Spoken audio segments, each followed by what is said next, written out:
Hi good morning. ಇವತ್ತು vegetable pulao ಮಾಡೋಣ ಅಂತ ರೆಡಿ ಮಾಡ್ಕೊಂಡಿದ್ದೀನಿ.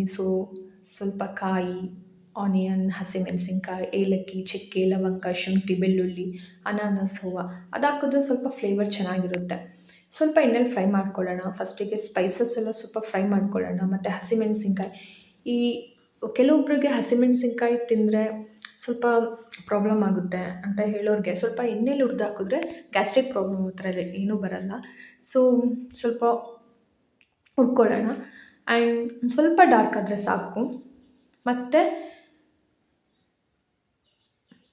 ಶುಂಠಿ, ಬೆಳ್ಳುಳ್ಳಿ ಮತ್ತು ಆನಿಯನ್ ಎಲ್ಲ ಹಾಕಿ ರುಬ್ಕೊಂಡು ಲಾಸ್ಟಲ್ಲಿ ಸ್ವಲ್ಪ ಕಾಯಿ, ಖಾರದ ಪುಡಿ, ಧನಿಯಾ ಪುಡಿ ಹಾಕಿ ಮಿಕ್ಸ್ ಮಾಡ್ಕೊಳ್ಳೋಣ.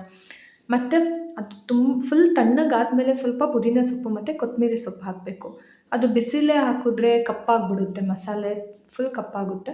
ಸೊ ಲಾಸ್ಟಲ್ಲಿ ಇದೆಲ್ಲ ಆರಿದ್ಮೇಲೆ ಪುದೀನ ಮತ್ತು ಕೊತ್ತಂಬರಿ ಸೊಪ್ಪು ಹಾಕಿ ಗ್ರೈಂಡ್ ಮಾಡಿಕೊಂಡ್ರೆ ಆಯಿತು, ಮಸಾಲೆ ರೆಡಿ ಆಯಿತು. ಓಕೆನಾ? ಈರುಳ್ಳಿ ಸ್ವಲ್ಪ ಜಾಸ್ತಿ ಹಾಕಿದ್ರೇ ಚೆನ್ನಾಗಿರುತ್ತೆ. ಖಾರನೂ ಅಷ್ಟೇ, ಹಸಿಮೆಣಸಿನ್ಕಾಯಿ ಖಾರ ಇದ್ದರೆ ಸ್ವಲ್ಪ ಕಮ್ಮಿ ಹಾಕಬೇಕು.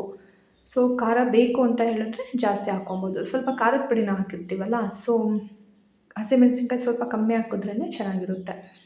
ಸೊ ಎಲ್ಲ ಫ್ರೈ ಮಾಡಿಕೊಂಡು ಸ್ವಲ್ಪ ಆರಲಿ, ಮತ್ತು ಲಾಸ್ಟಿಗೆ ಫುಲ್ ಆರಿದ್ಮೇಲೆ ಪುದೀನ ಮತ್ತು ಕೊತ್ತಂಬರಿ ಸೊಪ್ಪು ಹಾಕಿ ರುಬ್ಕೊಳ್ಳೋಣ. ಸೊ ಇವಾಗ ಒಗ್ಗರಣೆಗೆ ಕುಕ್ಕರ್ ಇಟ್ಟಿದ್ದೀನಿ. ಸ್ವಲ್ಪ ಆಯಿಲ್, ಅಕ್ಕಿ ಎಷ್ಟು ಹಾಕ್ತೀವಂತ ನೋಡಿಕೊಂಡು ಇದನ್ನೆಲ್ಲ ರೆಡಿ ಮಾಡ್ಕೊಬೇಕು. ಆಯಿಲ್ ಒಂದು ಸ್ವಲ್ಪ ತುಪ್ಪ ಹಾಕಿದ್ರೆ ಸಾಕು, 1-2 ಸ್ಪೂನು. ಸೊ ಈರುಳ್ಳಿ, ಪುದೀನ ಮತ್ತು ಮೆಂತ್ಯ ಸಬ್ಸಿಗೆ ಒಗ್ಗರಣೆಗೆ ಹಾಕಿದ್ದೀನಿ. ಸೊ ಚೆನ್ನಾಗಿರುತ್ತೆ ಟೇಸ್ಟು. ಅದಾದಮೇಲೆ ಟೊಮೆಟೊ ಹಾಕಿ ಫ್ರೈ ಮಾಡಿಕೊಂಡು ಆಮೇಲೆ ಮಸಾಲೆ ಹಾಕಿ ಚೆನ್ನಾಗಿ ಎಣ್ಣೆಲಿ ಫ್ರೈ ಮಾಡ್ಕೊಬೇಕು. ಸ್ವಲ್ಪ ಆಯಿಲಲ್ಲಿ ಸ್ವಲ್ಪ ಎಣ್ಣೆ ಬಿಡೋವರೆಗೂ ಮಸಾಲೆನ ಚೆನ್ನಾಗಿ ಫ್ರೈ ಮಾಡ್ಕೊಳ್ಳೋಣ.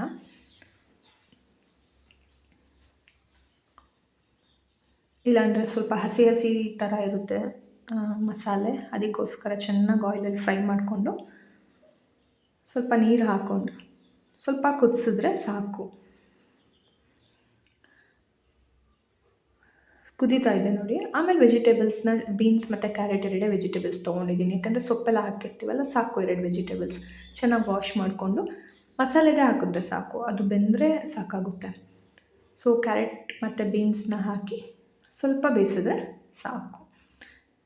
ಆಮೇಲೆ ಅಕ್ಕಿ ಎಷ್ಟು ಹಾಕ್ತೀವಿ ಅಂತ ನೋಡಿಕೊಂಡು ಸ್ವಲ್ಪ ಅಳತೆಗೆ ತಕ್ಕಂತೆ ನೀರು ಹಾಕ್ಕೊಂಡು ಚೆನ್ನಾಗಿ ಮಸಾಲೆ, ತರಕಾರಿ ಎಲ್ಲ ಆ ನೀರಲ್ಲಿ ಕುದೀಲಿ. ಸೊ ನೋಡಿ ಕುದೀತಿದೆ. ಆ್ಯಂಡ್ ರುಚಿಗೆ ತಕ್ಕಷ್ಟು ಉಪ್ಪು ಹಾಕ್ಕೊಳ್ಳೋಣ. ಸ್ವಲ್ಪ ಉಪ್ಪು ಹಾಕಿ ಸ್ವಲ್ಪ ಕುದಿಯೋಕ್ಕೆ ಬಿಡೋಣ. ಸೊ ಆಮೇಲೆ ಅಕ್ಕಿನ ವಾಶ್ ಮಾಡ್ಕೊಂಡು ಇಟ್ಕೊಂಡಿದ್ದೀನಿ. ಸೊ ಅಕ್ಕಿನ ಹಾಕಿ ಸ್ವಲ್ಪ ಮೀಡಿಯಮ್ ಫ್ಲೇಮಲ್ಲಿ ಬೇಯಿಸಿದ್ರೆ ಆಯಿತು. ಸೊ ಒಂದೇ ಒಂದು ವಿಶಿಲ್ ಬರ್ಸಿದ್ರೆ ಸಾಕು. Ready to heat.